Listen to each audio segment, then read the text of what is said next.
If you are a beginner and want to skyrocket your elo, then this video is for you. Hey guys, How are you? Welcome to my channel. Before I start the video, please make sure to subscribe.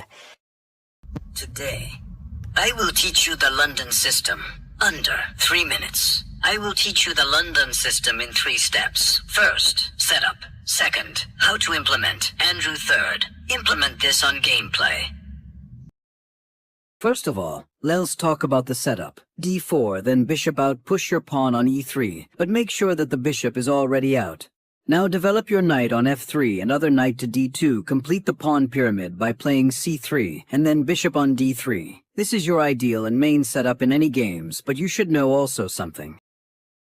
That says that your game went like this, you still have completed your pawn pyramid and setup, and then black pushes the pawn on c4 attacking your bishop. The bishop on d3 has the main purpose to attack this diagonal, so don't go out of this diagonal, just drop 1 square and still have control on the diagonal of kingside. Let's say blacks play knight to c6. These 2 squares are very important for us. That's why our bishop, horse, and pawn have the mission to attack these squares.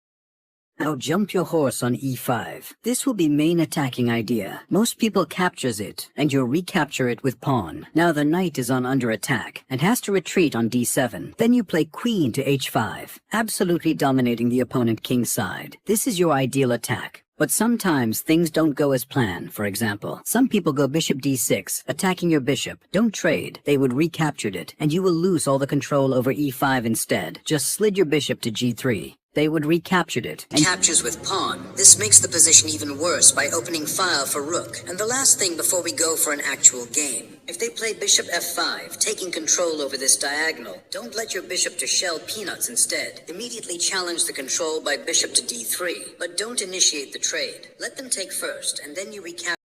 Let's look at an example game. d4, d5, bishop out. Black moves his horse c on c6. You just push your pawn on e3.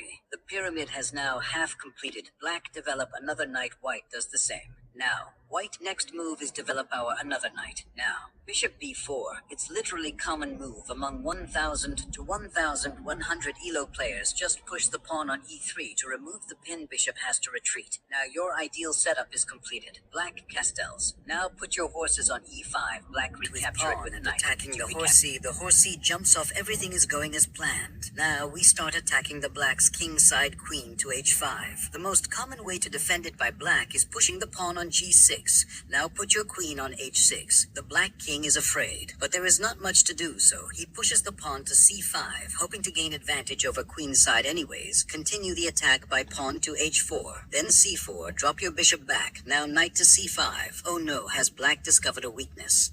This weak square is double attacked anyways. Push the pawn, you already have the superior attack. Black plays knight on d3, but do not panic. Just take the knight, you are still dominating. White captures. If black captures, then this or this is checkmate, so the best move for black to sack the queen to delay the checkmate. Rook takes it. Black moves his rook to d8, and now mate in 2. First queen to h7. Check. King has forced to move on f8, and queen to f7. Checkmate.